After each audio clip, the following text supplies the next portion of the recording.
This podcast contains potentially adult language, adult themes, definitely drinking, and possibly sexual context. Listener discretion is advised.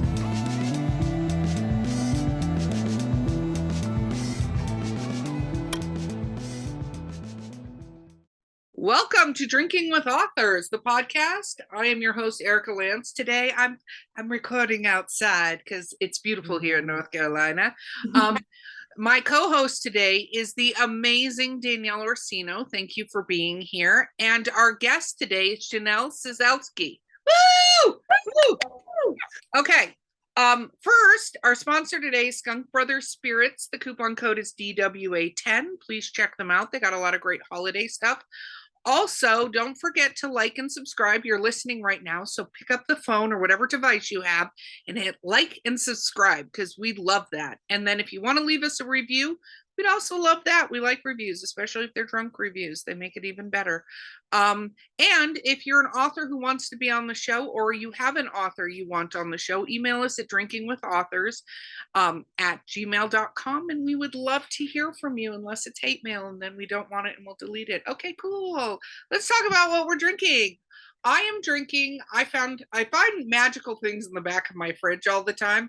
I say that, but it makes me sound like a terrible drunk. But I did, behind some liquid death water, find the last two remaining, excuse me, still getting over COVID, Angry Orchard Hard Fruit Cider Tropicals. So I'm super excited because I have two of those left. And they're not in the stores anymore that I can find. Danielle, what are you drinking today? I pulled out my Barefoot. I've got my Barefoot Red Moscato, and I've got my unicorn goblet. So I'm all set. I absolutely love that goblet. I really need to get a goblet. That's what my next goal is going to be. # Everybody should have one. Janelle, what are you drinking? Well, I went super exciting today and have a very nice tall glass of water. Wow. Yay. That can be super exciting and fancy, depending on what you do with the water. I did buy vodka for this episode, but I didn't make the drink today, but I do have vodka downstairs that I was going to drink for this, and I forgot. No, I could understand. We're in the middle of the day, and if one has life responsibilities, one can't be like me, a little hard on a mountain and drinking cider. That's, not everybody has those life goals.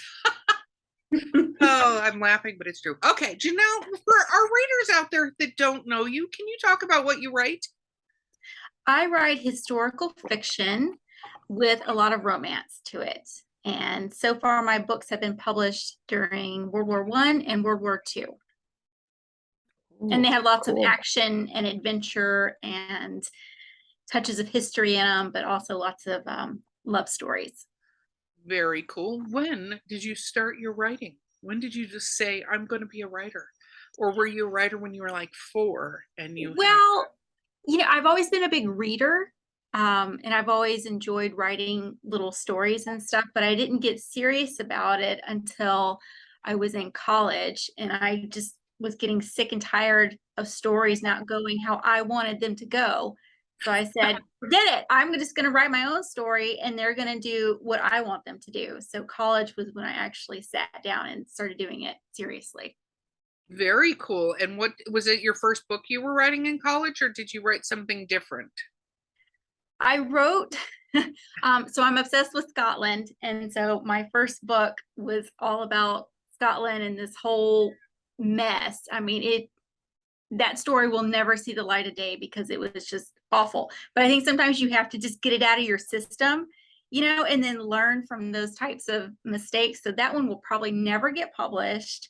But then I moved on to other stories, and it was a pirate story, which landed me my first agent. That never got published because pirates are just not exciting enough for the market at the moment. Go figure. If that's true, I think for traditional publishers, they like their boxes. That's what I'm going to say, because there are a lot of us out there that love me some pirates. So, but continue on. Yes, I thought everybody loves pirates, right? Because Pirates of the Caribbean had just come out, so they were real hot at the moment. But like you said, people kind of like their boxes. So then I delved into the World Wars, and that's what really got me my contracts. So that's very cool. So how many books do you have published now? 5. 1, 2, 3, 4, 5. And then my 6th one comes out in November. Very cool. So what was the first one? The first one that I wrote, or the first one that got published? The first one that got published, because the first one you wrote was the Scottish story, which we all love. Yeah. Scottish. I mean, Outlander. Let's take some kilts and have some fun with that. I'm just not gonna lie. I'm all about all of these themes right now. So, so the one that got published first was probably like the 3rd book that I had written. And it's called Among the Poppies, and it's set during the Great War, and it's about a female ambulance driver on the front lines where she meets an army captain, and of course they fall in love but go through some problems. So that's the first one. That's very. So were you a big history buff, or what made you? Oh, look at the eye. If you're watching the YouTube, you see the eyes get really big. Okay, explain your history buffness. So I've always been attracted to history. Like when my mom would take me to the library when I was little, she'd find me over in the biography section reading stories about the Alamo and Abraham Lincoln and all this stuff, along with some Babysitter Club too, because you got to keep it light sometimes. But I love history, and I don't know why, but I always thought that I was born in the wrong era. Which when you talk to history people, they always say that same thing. Although I do like air conditioning and running water. I was gonna say there's a lot of perks to present day. Like even people who are like, I wish I was born in the 60s. I'm like, well, let me explain some stuff that didn't exist in the 60s. And then you decide if you wish that that's where you were. Right. So I think it's looking at history through rose-tinted glasses, like, oh, they must have had it easier and things were just simpler and people were more polite and you got to wear fancy clothes. And well, I mean, that's part of it. I'd love to have a big like floofy dress and stuff, but I don't know if I would actually survive in olden times, but I just think they're fascinating. I think that there's things going on there that maybe we could learn from today. I'm sure that's the case. And those clothes are quite heavy though. Have you actually had the opportunity to put on period clothes? I haven't. The closest I've come is my wedding dress, where I had a big crinoline and a hoop skirt, and I felt like a princess for a day. That's the closest. That is amazing, but I want you to imagine that with wool. And I know. It's that's the other thing is I actually have, because I cosplay, so does Danielle. So I have period outfits. Like I have Lestat's outfit from Interview with the Vampire, the velvet one with a gold embroidery. And man, that thing with the vests and the shirt, I'm like, it had to be freezing cold out to go anywhere in this outfit because it was so warm. It was ridiculously warm. And I was like, this is crazy. Yeah. No radiant heat in those days. So, got to keep it warm. Oh, yeah, I guess so. I mean, that's true. There isn't central heat either. Anyway, so the writing bug bit you in college. Are you traditionally published? Yes. Okay, so how was that journey for you? Other than not putting out your pirate book, which I feel like is a shame, and hopefully you revive that. I would love to, although it might end up being one of those indie books that I get to, because I'd like to get it out there because we need more pirates, I think. Oh yeah, we do. Yes. Right? Yep. So I got my agent, and then she shopped it around for a couple of years, actually. And I think 5 years. She shopped it around and nobody wanted the pirate thing. And I just kept writing and writing. And eventually she sold Among the Poppies to a very small publisher who were very excited to get it. And of course, I was thrilled to have, someone like my work. And I had 2 books published with them and they did very well. And then we pitched to a larger house and they took me on, who I'm currently with, which is Thomas Nelson. That's very, very cool. So did you ever think of self-publishing besides this pirate book, which you need to self-publish, obviously, because that needs to get out there? What the heck? I know. Yes and no. I've always wanted to do the traditional route. That's been my number one thing, but I've never not considered indie publishing if I need to, or these little pet projects like the pirate book or some other ideas that I have that probably aren't mainstream, but I want to tell them anyways. And I feel that going the self-published route is probably what will happen with them. That would be very cool. How long, so when was your first book published? 2018. Oh, wow. So 5 Mhm. books in 4 years. Yes, That's yes. pretty cool. So I just write continually nonstop. And so when my publisher says, "Oh, do you have something?" Yeah, here you go. Oh, here's another one. Here's another one. I'm always writing something because I like to write and be busy with it and always have a story ready to go. That's very cool. Now, I met you at ALA, which is the American Library Association convention. I almost said concert, but that would be really weird. Although there, I think, was a concert. I think there was somebody singing there, but that's moot. That's a moot point. That's not even the point of the story. But I met you there because you were doing book signings. Have you done a lot of book signings? For me, I think there are a lot. Probably not compared to someone who's been doing this for a long time, but for each book, I'll maybe do about 4 or 5 signings, which is pretty good. Do you go to events that your publisher says to, or are you going to events for yourself too? Like, have you gone to writers' conferences and stuff like that with your books yourself? ALA is the only one that I've gone to because of my publisher, because they're there. And well, this last one, I begged them, "Can I please let me come?" Because I live right outside of DC, and that's where the conference was. So I was like, "Please, just let me come," and they let me come. But all my other signings, they've just been in the local area with Barnes and Nobles or independent bookstores. And I've set them up myself, which is what almost all authors have to do unless you pay for a book tour. And I'm poor, so I can't afford a book tour. Well, I understand all of that. I'm Good actually point. glad you said that because I think for a lot of authors listening, you're talking traditional. We talk to authors that are traditional all the way to self-publish and the hazy bits in between. We've unfortunately run into a couple vanity press people. I will reiterate again, do not publish with the vanity press unless you're literally just publishing the book to hand it out to your family. If that's all you want to do with it, you could still self-publish it. It's easier, but otherwise don't go with the vanity press. But I think it's important that you said that because authors have to champion themselves regardless of how great the publishing company is. And I say that as a publisher as well. It's not easy to necessarily get your voice out there. What was it like when you did your first signing? How big was it when you did your first one? Oh gosh, I'm trying to remember because my first 2 books, like I said, were with a very small publisher, and so they didn't have a lot of money. I was pretty much doing everything by myself as far as marketing and stuff, and I really didn't know how to go about book signings, so I really didn't do anything.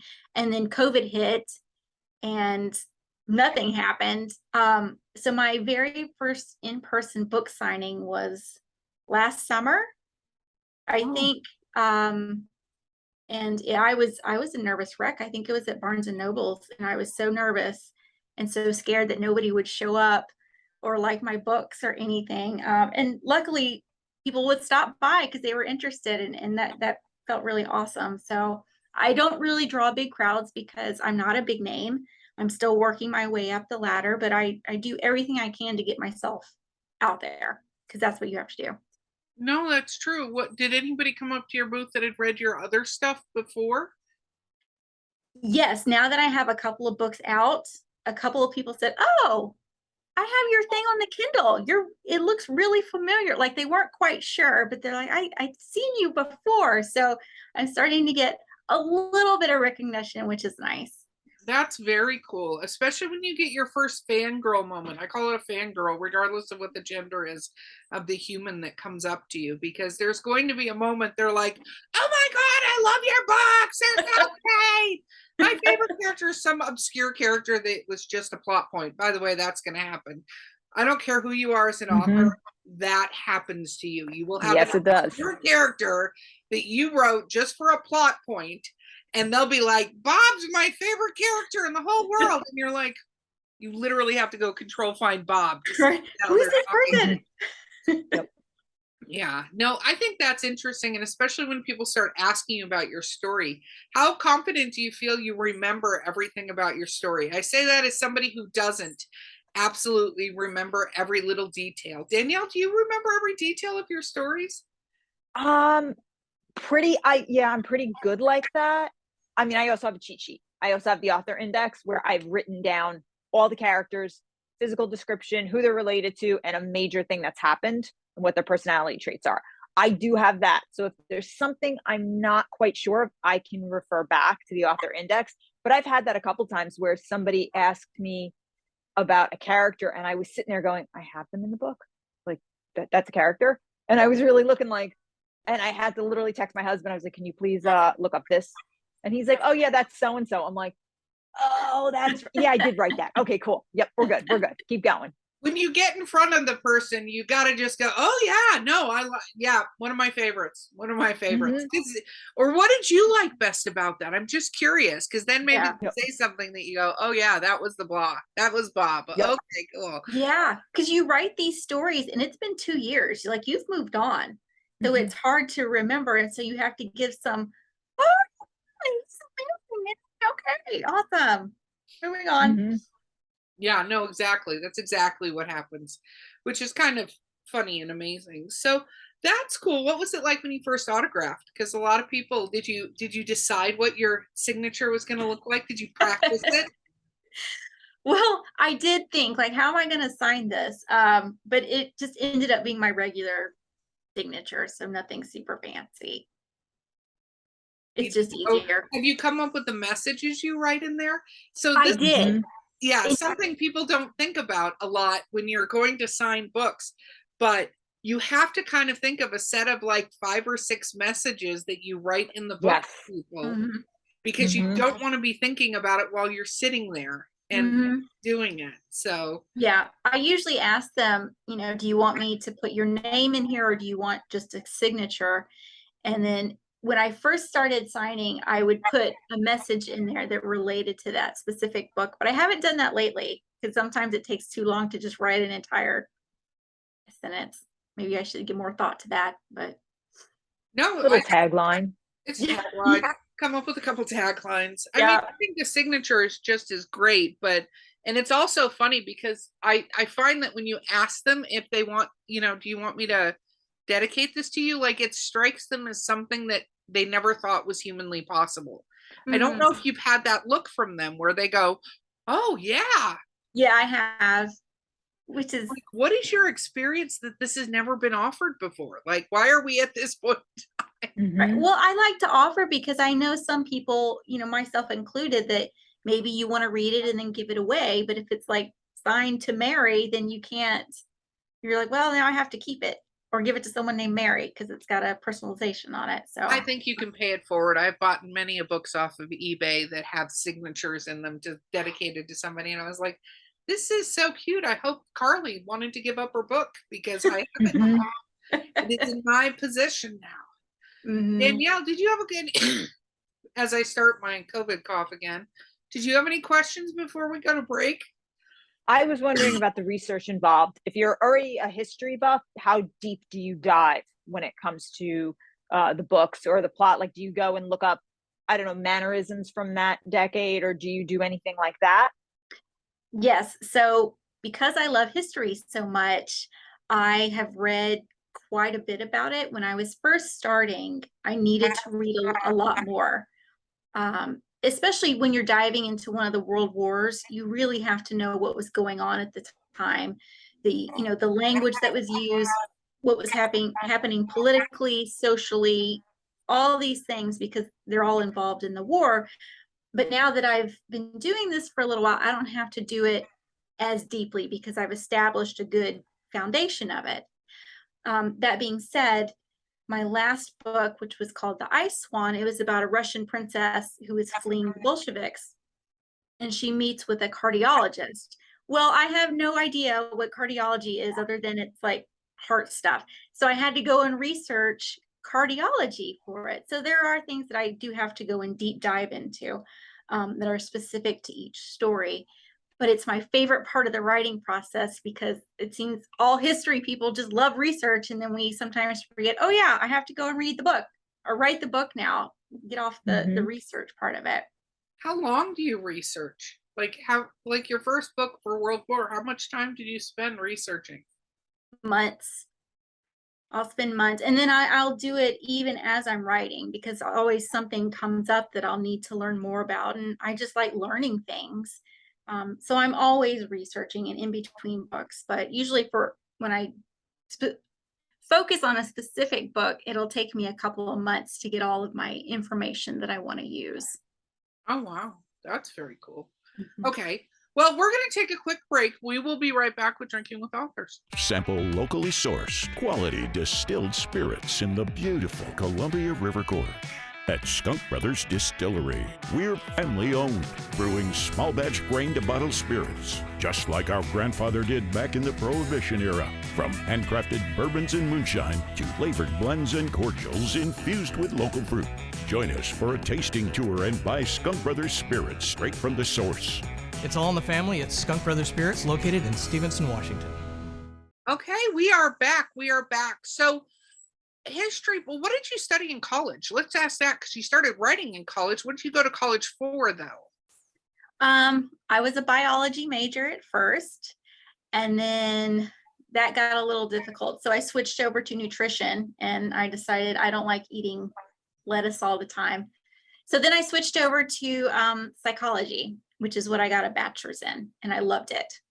And I think that also kind of helps when you're writing characters because you have to know what each of them are thinking and what they're motivated by and how that enforces their actions and their worldview and how they go about doing things. So I think that learning those classes and stuff have really helped now. That's very cool. That is character building right there. Is Yeah. there any, so you write romance, historical fiction romance. Are there any genres that you want to delve into and haven't yet? I would love to do a little bit of fantasy. That's, Not like, that's what Danielle writes. So yeah, I would love to, not like dragons or elves and kind of fantasy, but something a little bit more subdued with a little bit of magic or even time travel, those kind of things. Because I love Outlander, right? We discussed that. So just small elements. I think it would be fun to kind of bend the rules of reality a little bit. Like a romantasy kind of thing. Yes. Yeah. Cool. that's very cool. What are you presently working on? I'm kind of in between projects at the moment. I just finished up edits for the sequel to The Brilliance of Stars, and I'm kind of toying with this idea about I don't know if you're familiar with The Ghost of Mrs. Muir. That one, kind of putting a Scottish spin on a story kind of like that, where she moves into someone's house and it's haunted by this Scottish guy and she's trying to prove that he's not a traitor. And so just an idea that I'm working with yet. So I like this idea, especially because there's kilts involved. If you want to throw pirates into that too, you could. That would be brilliant. Scottish pirate, then you'd be all Scottish set. pirate. there you go. Everything's better with a kilt. That should be That hashtag. literally is my motto in life: is that everything is better with a kilt, especially if go. worn properly. Yes. Okay. Well, I'm going to Scotland in 2 weeks, so I'm pretty excited about that. That is super exciting. I'm going in April. I'm excited. I'm doing a Ireland Scotland thing in April of next year. Oh, fun. Are you going for just a trip or? Just a trip. We've been there twice before, but this time we're going to drive ourselves around. So that will be interesting. And we're taking our daughter with us, which will be even more interesting. But we're making our own itinerary. So hopefully it goes well. That's very, very cool. I think that's what I'm doing as well. I think that's awesome. And going and seeing all I want to do basically a pub, a bed and breakfast crawl across Ireland, where I go to places that have a really nice Airbnb, not Airbnb, but a real bed and breakfast, where they make you breakfast in the morning, that kind of thing. And then stay in a castle or two. I think that's important to, try to find Irish or Scottish ghosts in a castle. That'd be amazing. probably end badly for me because of things, but it's going to be fun, I think, in Yeah. general. You can So not what have is your writing process like? Like, do you write in the morning? When do you write? Where do you write? Well, like I said, I have a young daughter. She's in the 3rd grade. So, when I get up, I'm in mom mode and I get her packed off to school. And then while she's gone, from about 9 to 3 is when I write. And I write here in my office, which I'm lucky enough to have my own room with all my bookshelves and everything I need in here. And then at 3 o'clock, it's time to turn back into mom mode again and do the family thing. But while I'm here by myself, I try really hard to focus on what I'm doing. And I get distracted a lot, let's be honest. We all do. I know, right? Like Absolutely all do. Pinterest is a lot more interesting sometimes than trying to figure out this sentence that just isn't working. But yeah, so I try to shut everything down once the family comes home and try to focus on that, because that's important too. Sometimes you have to step away from your work. No, that's true. What about your tribe? Have you met a lot of other writers? Are you in a writing community at all? Yes and no. Writing is very solitary, which I'm actually okay with for the most part, because I like being by myself in order to get into the zone. But I do have just a handful of people that I can reach out to when I'm really struggling. It can be hard to connect with people sometimes, especially people who like get your work, get what you're trying to say, and who can actually help you and stuff. But I have been fortunate enough to have just a couple of people that I can reach out to. But I don't belong to any writing groups or anything. That was my next question. Do you have writing groups, or do you go to writing conferences or anything like that? I do not belong to writing groups. I think they can be hit or miss. I agree 100%.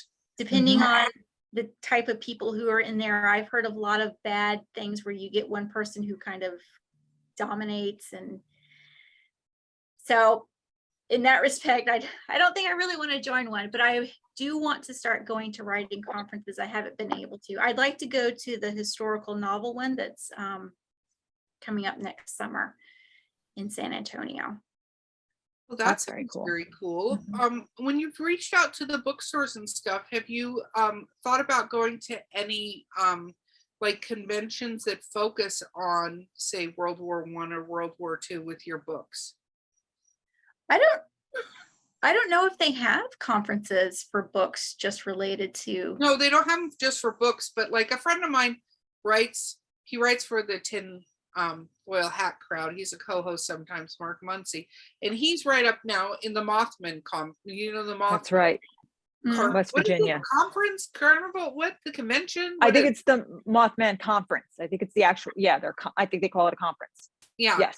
And it's where a bunch of people go up to West Virginia. West Virginia. We're in West Virginia. Where the Mothman, this is how educated I am on this. Mark's going to listen to this and be like texting me. Can't wait for that text. But Mothman, and he went to the Mothman conference because he wrote a book called Eerie Appalachia, which in there talks about the Mothman amongst other things.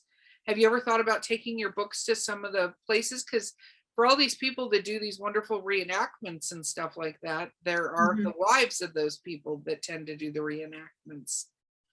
I will say I've briefly thought about it, but not seriously.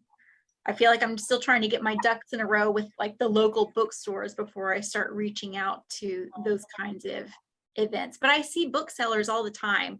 Like I live close to Mount Vernon, which is George Washington's home, and they have events there all the time, and they'll have authors come and set up a booth with the other stuff, which I think is always so neat because their book relates to George Washington or the Revolutionary War or something. So I think that'd be something that I would be interested in doing down the road.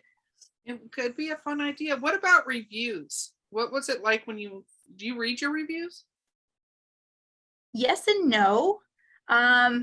I feel like this is a yes when I started. No, I decided I'm going to stop doing that. But that's kind of what it is, because when your book first goes out, you want to know what everybody's reaction is. Like, what are they saying about it? I know everybody's going to love it. And then you get a couple of good reviews, and then you start getting those 1-2 stars, and it can just gut you. Like, how dare you not love this story that I took 2 years to write? And it's, it can be heartbreaking, and it can drag you down instead of focusing on all those other really good reviews about it. So I've learned to just try and not read them.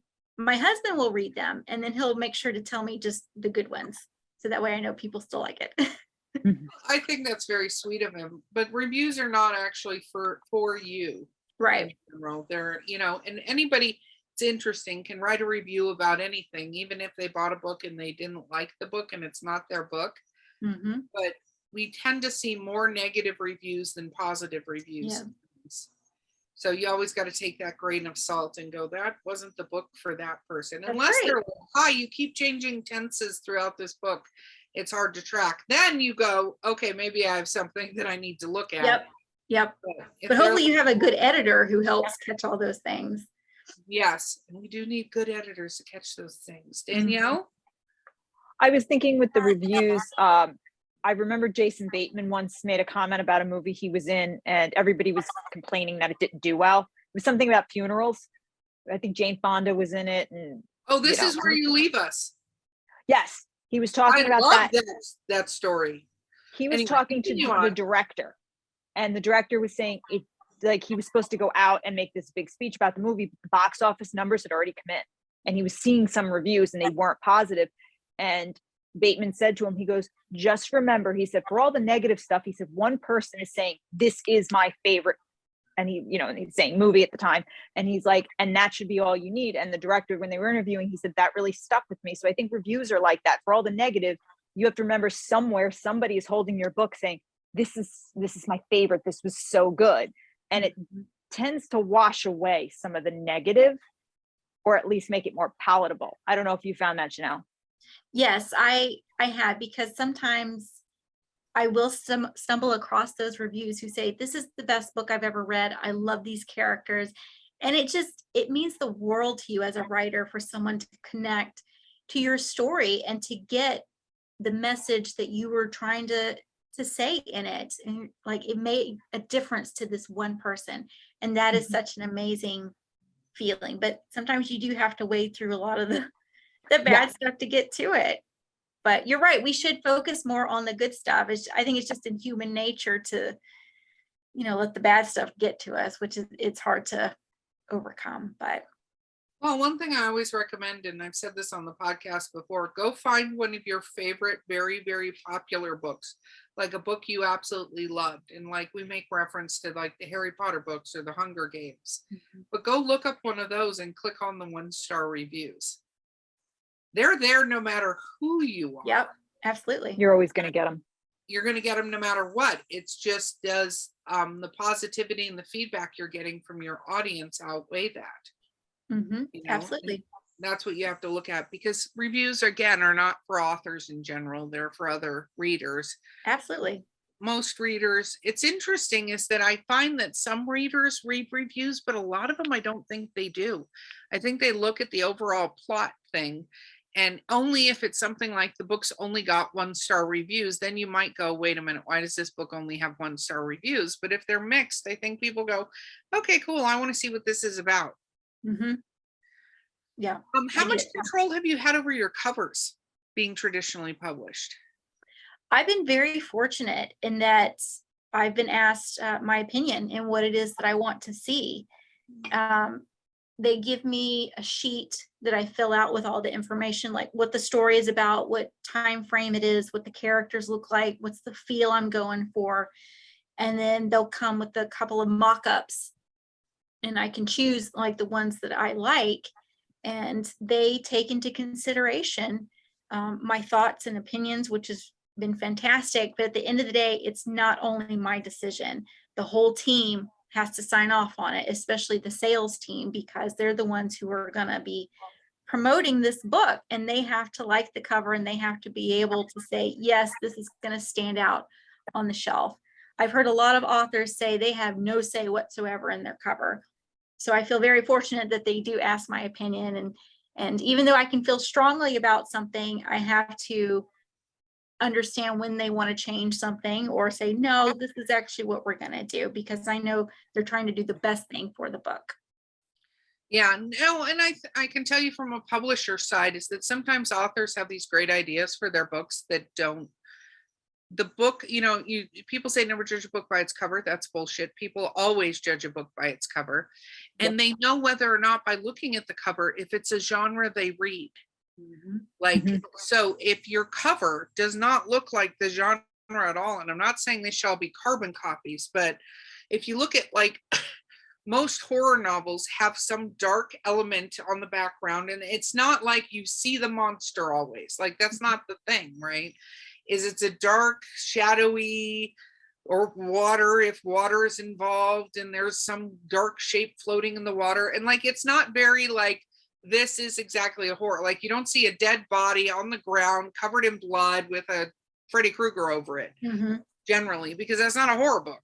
But I've seen a lot of authors that get very, especially indie authors, who get very excited about some picture. Like, you could have found some picture from World War I and you're like, this is the best picture ever, but nobody would know that your book was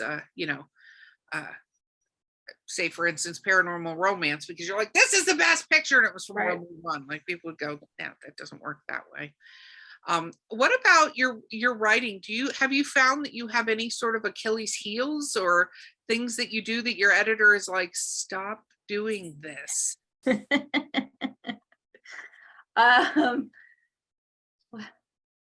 Sometimes I tend to write the same ending, not like so I write romances, so they'll have the big misunderstanding, and then you have to get them, back together and stuff. So a lot of times I will end up writing the big misunderstanding is kind of the same way. And they're like, you do this all the time, figure out something new. So go back and think of a new way to get them back together in the end. I try really hard though to not repeat myself, but I do tend to include Scotsman in there, which not many people complain about, let's be honest. So I don't think it's a bad thing that I repeat that. No, nobody's gonna complain about that. No. It's like, that's not going to be a complaint that comes from anybody. No. Ever. Have any of your family and friends read your books? Like, close family and friends? My husband tries to. He has the best of intentions. He's just super busy all the time. My mom reads them, but they're not really her genre. She prefers kind of cozy mysteries. So I'll say, Mom, did you read it? Oh yeah. Yeah, it was good. She's trying, but it's just not her thing. So well, and she's giving it a go. Yeah. I'll tell you, it's not, that's one thing they say is really, it's nice if you have friends or family that's into it or into the genre that you happen to write, but don't rely on them. It's kind of like, I think we all realize when we first publish our book and we're so excited and we published it and we assume all of our friends are going to support us and get this book and do this thing, and they don't. Doesn't happen. No, it very rarely goes that way. Because at the end of the day, you're still asking people to spend money, and they're kind of looking at you like, why can't you just give me the book? Yes. I've had a lot of people email me, oh, can you just send me a copy? No, it doesn't work that way. No. I think it's interesting. This goes for all kinds of art and even certain service industries. Like, I have friends that cut hair and stuff like that, right? And I'm amazed when I talk to them how many people that are their friends think that they'll get a big discount or should get free hair cutting because they do that, as if that's owed to them. Like, I have I have friends that have bakeries and stuff like that, and they'll be like, oh, how much is a cake? And they'll list off their price for a cake. Even if they give a discount, it's by the slice. It's a lot of work for them. Yep. And then they're like, oh, well, okay, never mind. I'll just go to Publix. And I'm like, what did you think was going to happen? You're asking somebody to give their service to you. You have to exchange for it. Yep. Now everybody wants freebies. That's so bizarre. I think they think that all the authors have just stacks of their books just sitting there waiting to just be given out. Like we're going to walk out on the street corner and just start throwing books, that they think it's no big deal when they ask for a book. They don't realize, what goes into that. Exactly. We're trying to make money too, Well, that's how you're successful, is by book sales. So thank you, please, and thank you on the book sales. So you've done the Barnes and Noble stuff. Have you done a lot of podcasts or anything like that? You're on our podcast, but have you done a lot of podcasts and stuff? Not really. I've done a couple of them. I reach out to a lot of podcast people, reviewers, blogs, all kinds, and pitch them my story. And some are very nice to get back to me, but I'll be honest, the majority do not at all. And so I just try to accumulate a list of people who I end up having a good relationship with and who want to have me, and try to, weed out the ones who don't have time for me. And a lot of them have straight up told me, like, you're not a big enough name. Thanks, but no thanks. Yes, and that's why Drinking with Authors does not have that philosophy, no matter who you are, whether it's your first book or your fifth or your 287th book that you've published. Like, no, I think that's terrible. And I also think the lack of communication is terrible. You can at least go, no, I'm not interested. But it's kind of like the resume thing. I used to work in HR. People would send their resume to a company and then crickets, hear nothing. Is he accepted? Are you not accepted? I just think it's ridiculous that we can't be polite. So going all the way back, look, I'm circling back, Danielle. You're proud of me. Very nice. I appreciate that. About being in a different time frame. I think that there is definitely a whole thing with manners that has fallen out, because it doesn't take much to go, no, no, thank you. I agree with you on that. I think it's also because, especially in the last 2 years, we're seeing each other over Zoom more. Like there's less interpersonal contact and interpersonal dynamics at play, that I think people kind of forget the manners. And that also takes it back to what you were saying about reviews is, sometimes people write scathing reviews that really have nothing to do with the book, but can sometimes be a personal attack. And you're kind of like, weren't you taught some manners? Like if you have nothing nice to say, either don't say anything at all, or, just like move on. And then it goes to such an extreme. And I think that's, like I said, across the board. With podcasts, I know the ones that I've worked with, sometimes it's just they're inundated. They can't get to everybody. It's just like, they just can't. But at the same time, an automated email.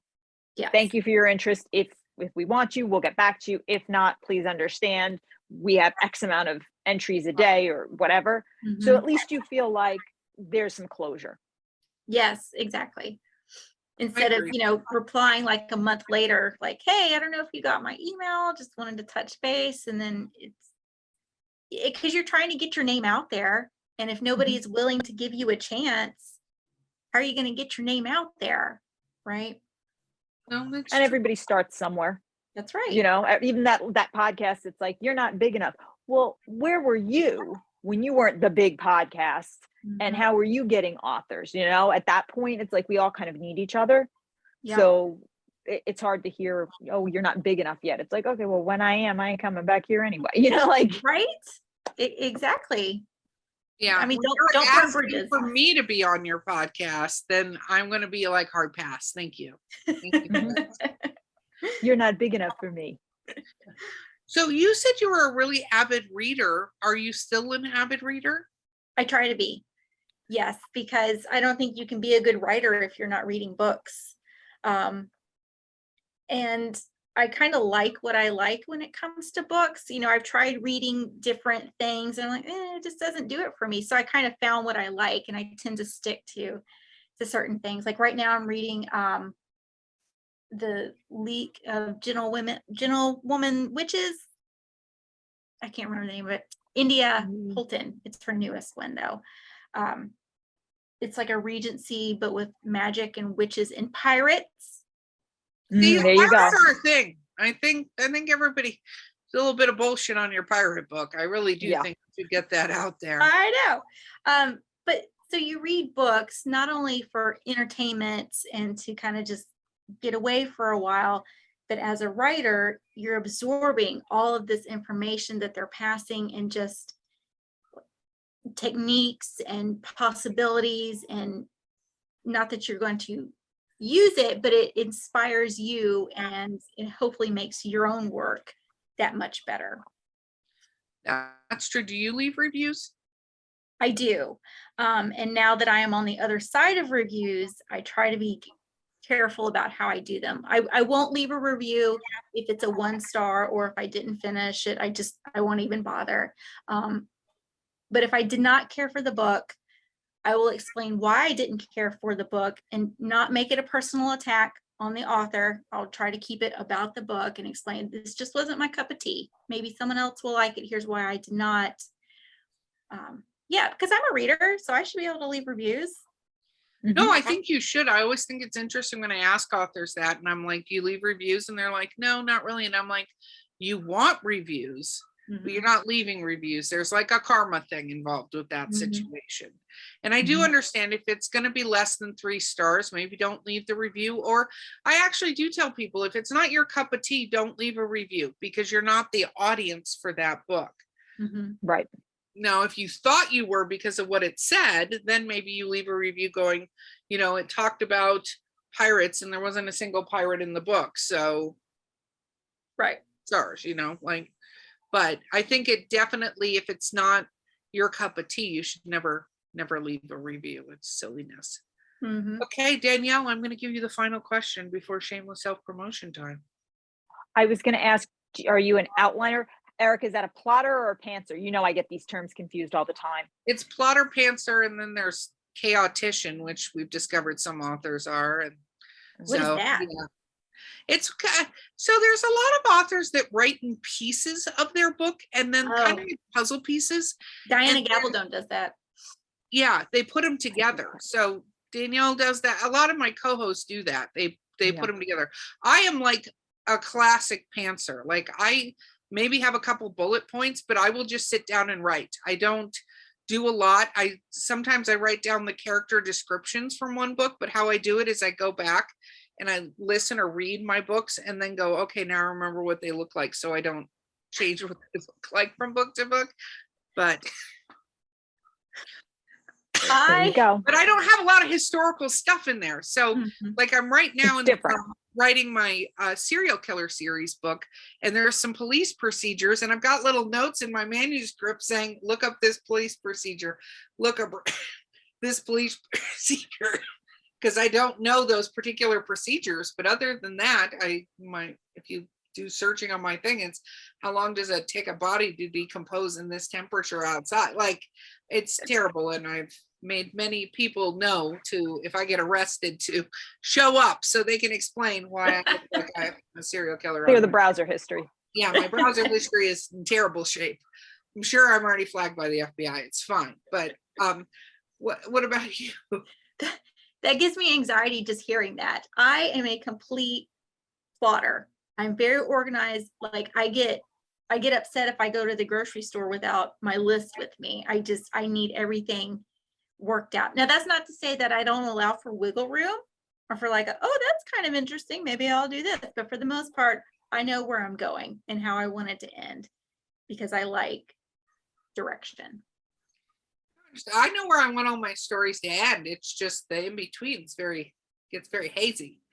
You know, the middle for me does a lot of times. Like I'll have my beginning and my end, and then I'm in the middle. I'm like, well, I don't know. I just need to get them from here to here, but I don't know how to do all that. And that is when Bob comes into play, that everybody falls in love with, and Bob is there. And right, that's the plot point. Red herring. Exactly.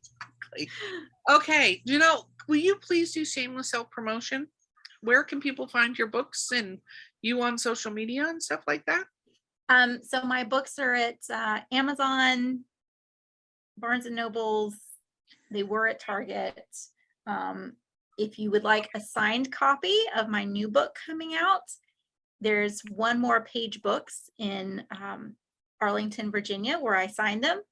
So you can get a signed copy of it. And they're a very small women-owned bookstore that's pretty awesome. They also got amazing chocolate there. And then you can find me online, JanelleCiesielski.com. Go there and it has all of my social media accounts if you want to connect with me and sign up for my newsletter, which I try not to send out very often, and it only has important stuff. like giveaways and upcoming events and stuff like that. Very cool. And what is the name of your most recent book? My most recent one that came out last year is called The Ice Swan. And then the next one that I have coming out in November is called The Brilliance of Stars. And it's based off the question of what happens if the Winter Soldier fell in love. If you're a Marvel fan. Ooh. Yes.